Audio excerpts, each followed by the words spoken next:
like a rugby scrub. There we go. There we go. Yep. Got you another one on there? Yeah, I think so. Or you got your string of them on there? I hope so.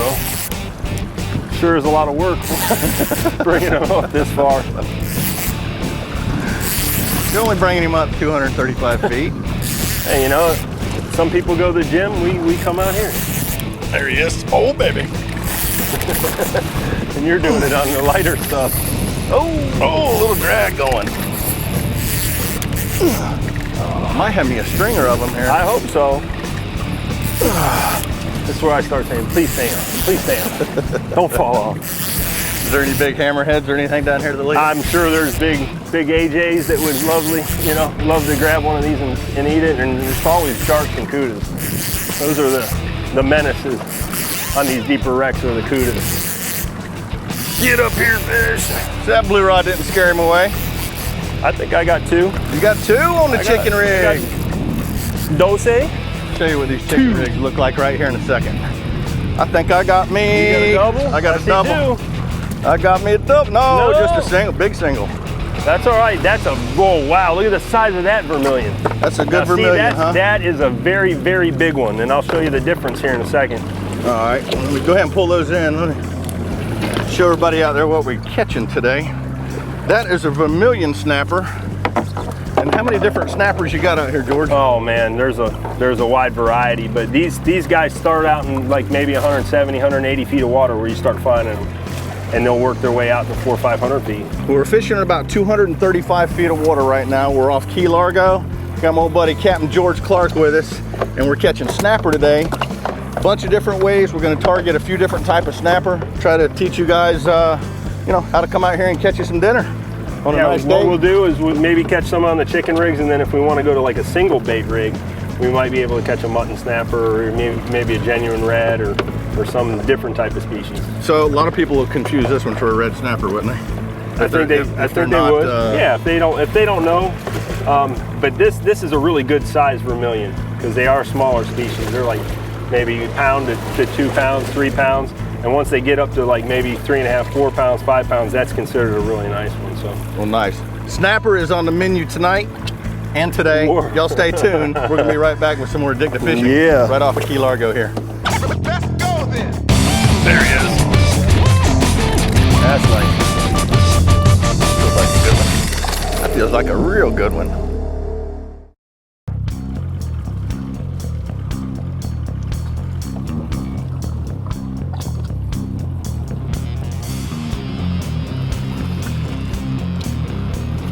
Welcome back. We have repositioned and dropping down.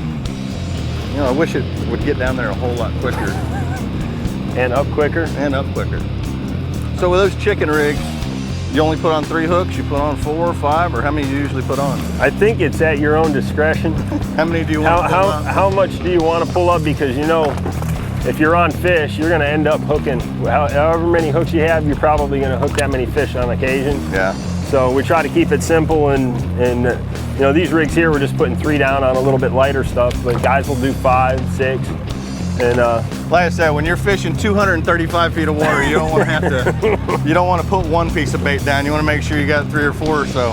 If one does happen to come up and snatch your bait off, you got 3 more baits down there, or 2 more, however many hooks you got down there. Yeah, that's it. It's weird. Sometimes you get the bite where you just know you hook them as soon as you wind down on them. Yeah. The other ones are just pecking at it. So I think there might be different types of fish that you're getting on. Oh, that's nice.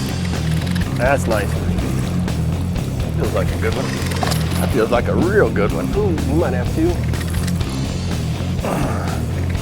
So these are these the same thing, what they call beeliners? I believe so. I mean, we call them verms. That's kind of the nickname that we have for them, but I've heard them called beeliners.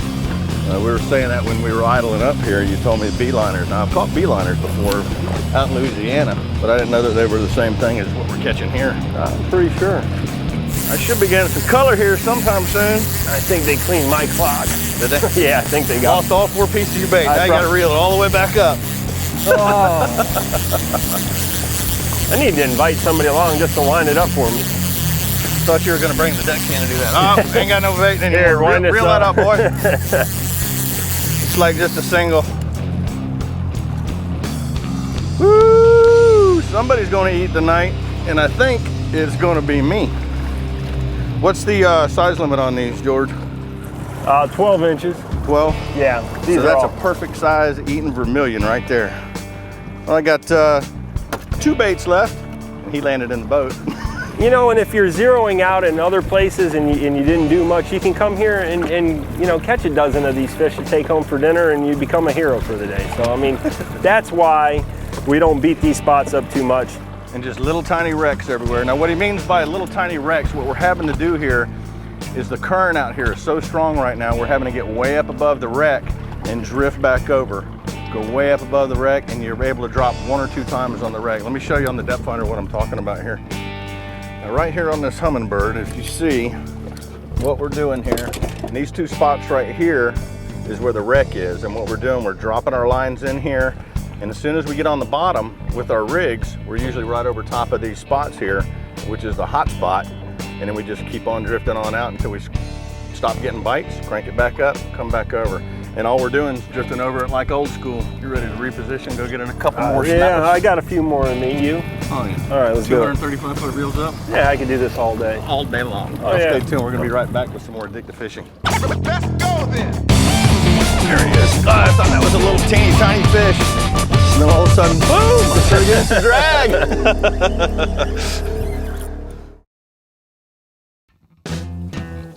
Typically, they're up in the bushes there. Mosquito population ain't doing bad either. Well, welcome back. We have just been offshore. We're both soaking wet, and believe it or not, there's about 100,000 snapper around us right now, and it's easier to catch them here than it is out there rocking around in those 3 and 4 footers. I hope you guys didn't get too seasick out there, but we came back inshore now. We're gonna see what we can do, maybe a toothy critter. We can sure catch all the little 12-inch mangrove snapper we want, because they are everywhere. We're kind of on a recon mission right now. We're gonna come back in the back country now and see how many line siders are left after the freeze. We used to come back in here and a guy would catch 100 snook a day. So we're gonna hit the mangroves up here a little bit, see what we can pull out. The recon mission. So they're hanging right on the edge now? Right on this edge, right on the edge here.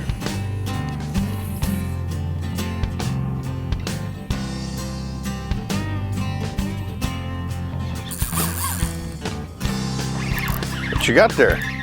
The targeted species. Laying right up on the edge. The old line sider. Come here, buddy. See if we've got a buddy hanging in there.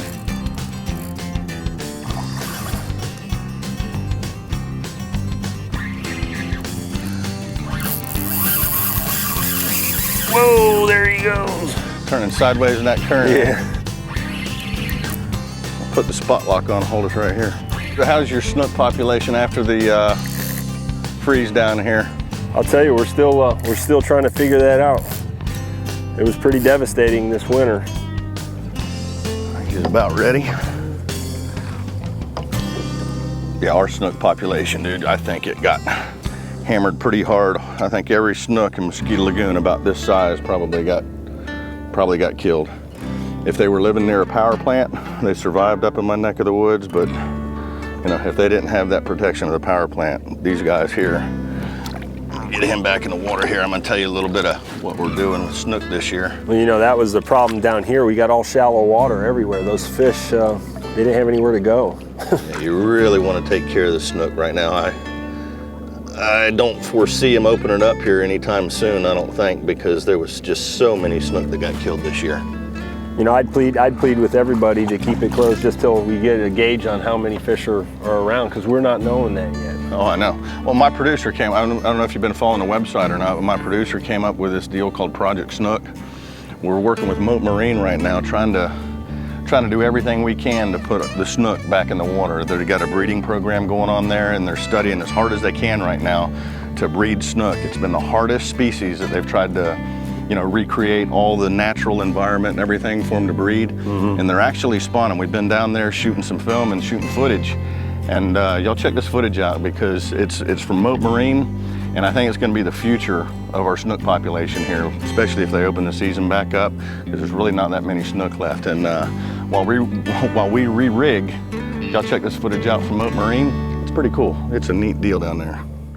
We're here at Moat Marine Aquaculture Laboratories, right here where they're raising all those little snook. The ones from the first hatching now are about 135 days old. You've met the staff, you've met them when they were little. We got the net. Let's go see how them little mogans are turning out.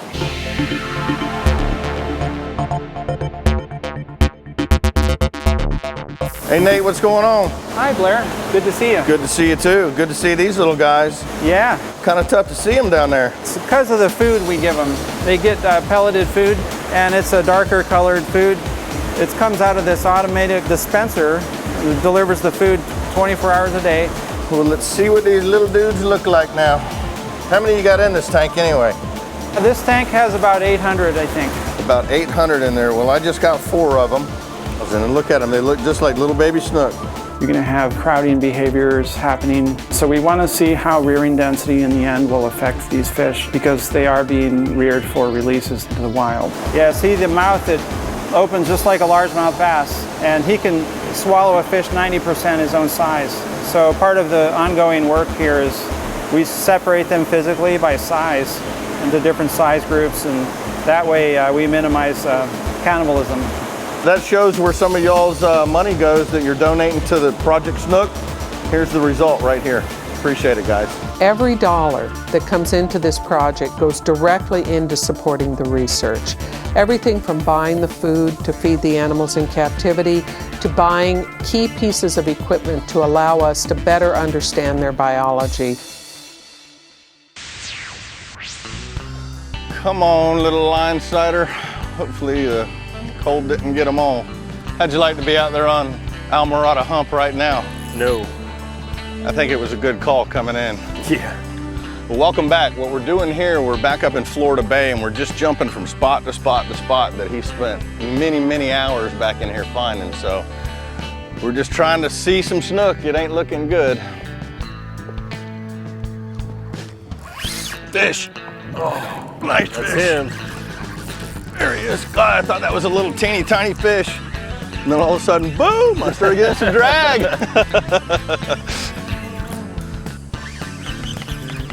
I'm hoping it's a I think it's him, man. line sider. I think so. Oh yeah, it is. Yeah, it is. Yeah, it is. Perfect. Wow, what a beautiful fish. That is a pretty one Really there. shiny. As they would say with the dog, he's got a nice coat. Look at that baby. Oh yeah. That's a nice one. Good to see him. Right to you. There we go. Open up, buddy. Rock and roll. Nice hook set.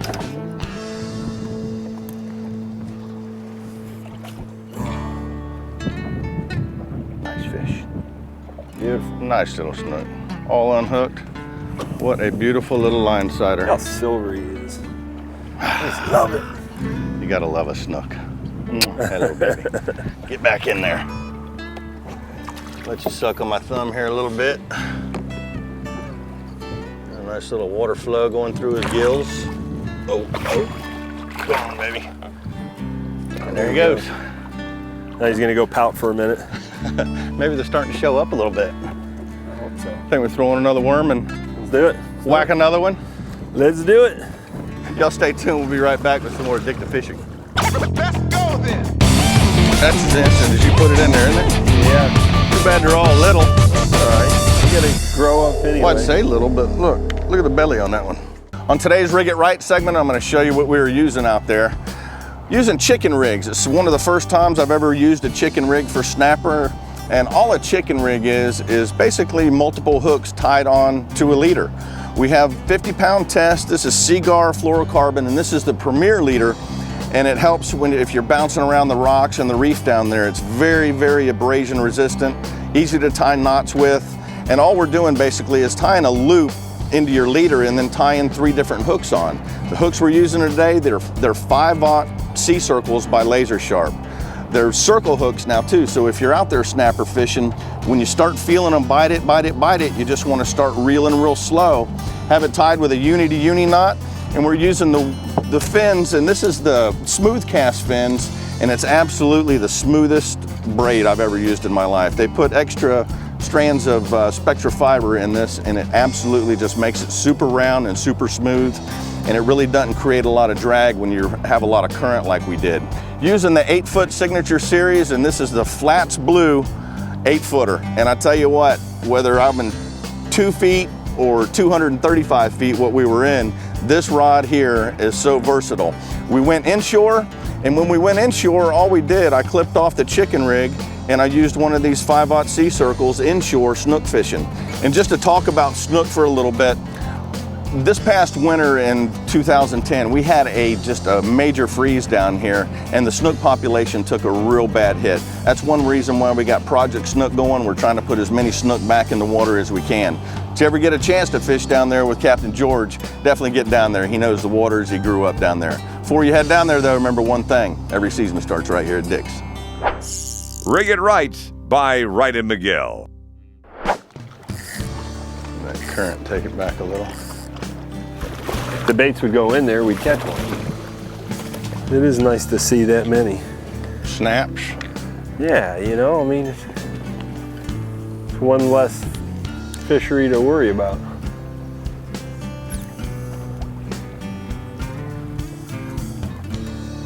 Yeah, they sure don't need a Mangrove Snapper breeding program. Tell me what we got up here. Get them choned up a little. Throw a few freebies in there. See if anything comes. Oh, look at the snapper. Oh, Dude, they're just so thick. They're chasing my bait all around. that's as instant as you put it in there, isn't it? Yeah, Too bad they're all little. that's all right. They gotta grow up anyway. Well, I'd say little, but look at the belly on that one. He thinks he's a big one. He's eating well. He's been eating well. Well, what'd you say if the snapper in here thick, the snook probably won't be? Oh, it's just tough to try to figure it out. Yeah. You know, I'm sure there's a few snook left. Well, we could stay in here and catch these guys just all day catch long. hundreds of them. If y'all see what's down there, there is thousands of these little dudes down there, and it's going to be about worthless trying to sit here all day and show you a snook from there. We already showed you a couple of snook, told you about Project Snook. You got to see Captain George Clark again. There you go. Thank you for having me. It's been a great day down here. It's always good to see you guys. It's always a good day down here in the Keys too. Absolutely. If y'all ever get a chance to come down here, want to come down do this, you come down catch snapper. The one thing to remember is there's just a ton of things to fish for down here. You can go offshore, snapper, grouper, tuna fish. Yeah, you can fish mahi. with chicken rigs. Yeah, chicken rigs, or come back in here and try your luck at tarpon, snook, redfish. There's a lot of stuff to fish for. And if the snook aren't where we want them to be right now, there's 1,000 different other type of species we can go after. So With lots of snapper. that's it. That's it. All right, guys, don't forget about the website, addictivefishing.com. If you ever want to come down and book George, you can look him up and on what, Rodeo Charters? Yep, rodeocharters.com. Book him. You can come down here and catch you all. Let's go. Come on. They're right here. Don't forget about the website, guys, addictivefishing.com. We'll see you next week. Check out more footage from this show by logging on to addictivefishing.com for outtakes and bloopers. Water's fixing to turn black. Is it a good fish? Feels like a boot. Just like a boot.